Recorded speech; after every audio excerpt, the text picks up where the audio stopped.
मात्र 10 मिनट में कोई हेल्दी नाश्ता आप बनाने की सोच रहे हो तो ये नाश्ता आपके लिए परफेक्ट है। बच्चों और बड़ों सभी को पसंद आने वाला है और मेरी गारंटी है अगर आपने ये नाश्ता एक बार बनाया ना तो बार बार बनाना पसंद करेंगे। सुपर सॉफ्ट और सुपर टेस्टी ये नाश्ता बनता है। बहुत ही शानदार सा नाश्ता है। घर के रखे हुए सामान से आप बना के इसे रेडी करिएगा, बस घोलिए और इसे फटाफट बना लीजिए। और ख़ास बात है कि इस नाश्ते को हम मूंग की दाल से बनाएंगे जो कि बहुत ही हेल्दी है और प्रोटीन से भरपूर है। तो आप मूंग दाल के तो फ़ायदे जानते ही हैं। तो चलिए आज हम इससे नाश्ता बनाना शुरू करेंगे।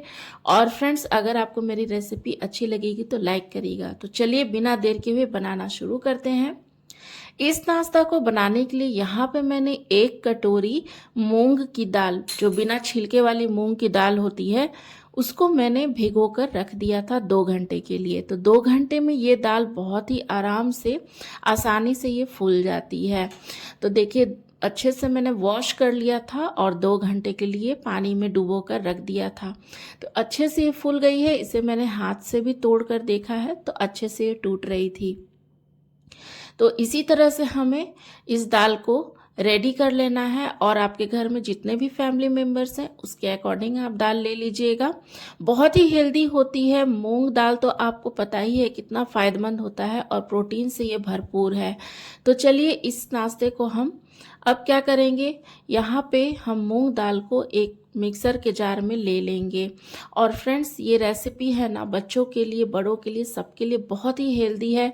गर्मियों में अगर कुछ हल्का खाने का मन करता है ना तो ये नाश्ता आप बना के दे सकते हैं बच्चों को और बड़ों को भी। कभी भी आप सुबह के नाश्ते में बनाइए या शाम के नाश्ते में, एकदम हल्का फुल्का ये नाश्ता बनने वाला है। तो चलिए इसे हमने एक जार में ट्रांसफ़र कर लिया है। तो देखिए मिक्सर जार जो चटनी हम पीसते हैं बस उसमें मैंने डाल दिया है और बिल्कुल ज़रा सा मैं यहाँ पे पानी डालूंगी ताकि बस ये मूंग दाल पीस जाए। तो लगभग 2 बड़े चम्मच के करीब मैंने पानी डाला है और चलिए इसको हम ग्राइंड कर लेते हैं। तो यहाँ पे मैंने इस मूंग दाल का एकदम फाइन पेस्ट बना करके रेडी कर लिया है। तो देखिए इस तरह से हमें यहाँ पे फाइन पेस्ट बना लेना है और इसमें हम और पानी नहीं डालेंगे। जितना थिकनेस मुझे चाहिए बस उसी के अकॉर्डिंग मैंने यहाँ पे ग्राइंड कर लिया है। तो देखिए इसकी कंसिस्टेंसी बिल्कुल इसी तरह से होनी चाहिए, ना ज़्यादा गाढ़ा चाहिए और ना ज़्यादा पतला चाहिए। तो बिल्कुल परफेक्ट है ये। और अब हम इसमें कोई भी पानी वगैरह नहीं ऐड करेंगे। और यहाँ पे देखिए एक बाउल में मैंने यहाँ पे ट्रांसफ़र कर लिया है पेस्ट को। और अब हम इसमें डालेंगे आधा चम्मच जीरा। तो साबुत जीरा आपको डाल देना है इसमें। और अब हम यहाँ पे डालेंगे 1 हरी मिर्च, जिसको मैंने यहाँ पे बारीक चॉप्ड कर लिया है। तो तीखा आप कम ज़्यादा अपने टेस्ट के अकॉर्डिंग कर सकते हैं। अगर आपके बच्चे नहीं खाते हैं ज़्यादा तीखा तो आप स्किप कर सकते हैं। और यहाँ पे आप चिली फ्लेक्स भी डाल सकते हैं। और अब हम डालेंगे 1 इंच अदरक का टुकड़ा, जिसे मैंने ग्रेट कर लिया है। इससे इस नाश्ते में बहुत ही अच्छा सा फ्लेवर आएगा, तो आप ज़रूर ही डालिएगा। और अब हम यहाँ पे डालेंगे आधा चम्मच लहसुन का पेस्ट। तो ये लहसुन का पेस्ट है, इससे भी बहुत अच्छा सा टेस्ट आएगा आपके नाश्ते में, तो ज़रूर से डालिएगा। और अब हम यहाँ पे डालेंगे प्याज। तो 1 प्याज को मैंने बारीक चॉप्ड कर लिया है और इसे हम यहाँ पे डाल देंगे। अगर आप कोई और भी सब्जियां इसमें डालना चाहते हैं तो डाल सकते हैं, जैसे अगर आपके पास गाजर है या बीन्स है तो आप डाल सकते हैं। तो चलिए अब हम यहाँ पे डाल लेंगे 1/4 चम्मच हल्दी पाउडर, यानी चुटकी भर हमें हल्दी पाउडर डालना है, जिससे नाश्ते में कलर बहुत ही बढ़िया आएगा। और स्वाद के अनुसार अब हम नमक डाल देंगे। नमक डालने के बाद यहाँ पे मैं 1 चम्मच डालूंगी भरकर चावल का आटा। चावल का आटा डालने से क्या होगा कि आपका जो ये नाश्ता है, नाश्ते में बाइंडिंग बहुत ही अच्छी आती है और नाश्ता थोड़ा ज़्यादा क्रिस्पी बनेगा। और यहाँ पे अगर आप चावल का आटा नहीं डालते हैं तो आप बेसन डाल सकते हैं, नहीं तो बिना चावल के आटे का भी आप इसे बना सकते हैं। और अब हम क्या करेंगे, सारी चीज़ों को अच्छे से हमें मिक्स कर लेना है। अच्छे से मिक्स करेंगे और इसमें हम पानी बिल्कुल भी ऐड नहीं करेंगे। जो ये इसकी कंसिस्टेंसी है ना, ये थोड़ा भी पतला है, तो बस उसी से हमारा ये चावल का आटा भी मिक्स हो जाएगा। इसी में हमें अलग से पानी डालने की ज़रूरत नहीं पड़ेगी। तो ये देखिए एक गाढ़ा सा घोल बन करके रेडी हो गया है। अच्छे से हमें इसे मिक्स कर लेना है ताकि सारी चीज़ें मिक्स हो जाए। और इसमें अगर कोई वेजिटेबल्स आप मिलाना चाहते हैं तो उसे भी बारीक चॉप करके आप यहाँ पे डाल सकते हैं। तो चलिए हमने यहाँ पे अच्छे से घोल को रेडी कर लिया है, तो बैटर बिल्कुल रेडी है। गैस की तरफ चलते हैं। यहाँ पे एक कढ़ाई मैंने गैस पे चढ़ा दिया है और अब हम इसमें डालेंगे 1 चम्मच कुकिंग ऑयल। कोई भी कुकिंग ऑयल आप डाल दीजिए और गैस का फ्लेम मीडियम पे रख के हमें इसे अच्छे से गर्म होने देना है। जब तेल आपका अच्छे से गर्म हो जाए तब हम 1 चम्मच की मदद से नाश्ते को कढ़ाई में डाल देंगे और इस तरह से हमें फैला देना है। तो देखिए इस तरह से मैंने चम्मच की मदद से इसे फैला दिया है। ज़्यादा पतला भी हम नहीं करेंगे और ज़्यादा एकदम मोटा भी हम नहीं बनाएंगे। और एक बार में एक कढ़ाई में अगर 2-3 आते हैं तो आप डाल सकते हैं, या जितनी आपके कढ़ाई या पैन में आता है उतना ही आप बनाइएगा ताकि हमें अलट पलट करने में आसानी हो। तो यहाँ पे देखिए मैंने इस तरह से इसे डाल दिया है और एक और मैं यहाँ पे डाल दूँगी।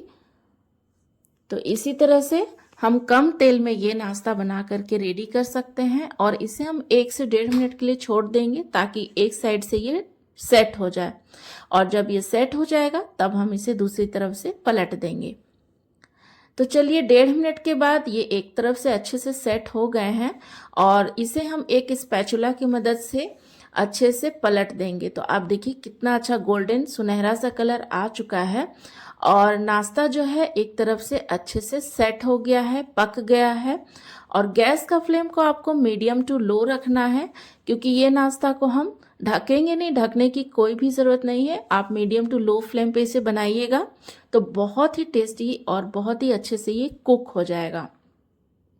तो नाश्ता सच में बहुत टेस्टी बनता है। बच्चों के टिफ़िन में अगर आप इसे देना चाहते हैं गर्मियों के दिन में कुछ हल्का फुल्का, तो आप ये नाश्ता बना के दे सकते हैं। तो देखिए अलट पलट करते हुए हमने इसे गोल्डन ब्राउन होने तक पका लिया है और चूंकि हमने इसमें चावल का आटा यूज़ किया है ना, तो उससे कलर भी बहुत अच्छा आया है और क्रिस्पी भी बहुत अच्छा हुआ है ये। तो आप देख लीजिए यहाँ पे देखिए कितना सुनहरा सा रंग आया है और ये कुक भी बहुत अच्छे से हुआ है, यानी कि अच्छे से ये पक गए हैं।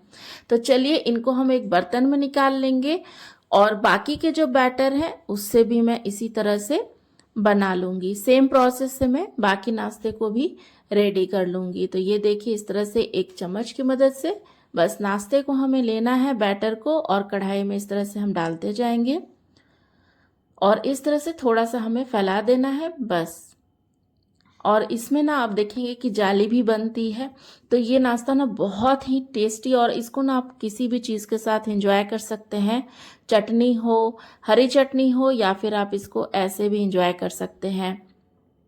तो आप इसे नाश्ते में बनाइए या फिर वेट लॉस के लिए अगर आप अपने डाइट में इसे आप शामिल कर सकते हैं। अगर आप वेट लॉस के लिए नाश्ता कुछ हल्का फुल्का बनाना चाहते हैं तो आप ये बना के खा सकते हैं। मूंग दाल बहुत ही हेल्दी होता है तो इसे और हल्का भी होता है। तो गर्मियों के दिन में अक्सर क्या होता है कि हमें कुछ हैवी खाने का मन नहीं करता है, तो ये नाश्ता आप बना करके बच्चों को टिफ़िन में या फिर लंच बॉक्स में हस्बैंड को या फिर आप नाश्ते में, ब्रेकफास्ट में या शाम में बना के इंजॉय कर सकते हैं। तो देखिए यहाँ पे मैंने नाश्ते को बना लिया है गर्मा गर्म एकदम और मैंने यहाँ पे सॉस के साथ सर्व किया है। और आज मैं इसे सुबह के नाश्ते में बना रही हूँ। आप इसे कभी भी बना सकते हैं और गर्मियों के दिन में ना ये बहुत ही हेल्दी होता है और हल्का आपको फील कराएगा और पेट भी आपका भर जाएगा। तो चलिए इसी तरह से आप नाश्ते को बनाइए और अगर रेसिपी आपको अच्छी लगती है तो लाइक करिएगा। और फ्रेंड्स मेरी एक रिक्वेस्ट है कि अगर आपको मेरे चैनल पे अगर आप नए हैं तो सब्सक्राइब कर लीजिएगा और बेल आइकन को भी ज़रूर प्रेस कर लीजिएगा। और ये देखिए मैं यहाँ पे आपको तोड़ के दिखाती हूँ कितना सॉफ्ट ये अंदर से बना है और बाहर से बिल्कुल क्रिस्पी होता है। और यकीन मानिए एक बार अगर आपने इसे बनाया ना तो बार बार बनाना पसंद करेंगे। बहुत ही टेस्टी लगता है। इसका टेस्ट जो है ना बिल्कुल इन्हेंस होके आता है मूंग दाल का। और मूंग दाल तो बहुत ही मतलब फ़ायदेमंद है, ये तो आप जानते ही हैं। तो इसको आप किसी चीज़ के साथ भी इंजॉय करिए। और रेसिपी अगर पसंद आएगी तो लाइक करिएगा और कमेंट बॉक्स में मुझे ज़रूर बताइएगा कि आपने इसे ट्राई किया कि नहीं, और ट्राई किया तो ये कैसा लगा आपको, ये भी ज़रूर बताइएगा। और इसे बनाइएगा तो बच्चे इसे चट ही कर जाने वाले हैं और बड़े आपके तारीफ़ करने वाले हैं। तो ज़रूर बनाइए ये रेसिपी और तारीफ़ पाइए। तो चलिए मिलती हूँ नेक्स्ट वीडियो में, तब तक के लिए धन्यवाद।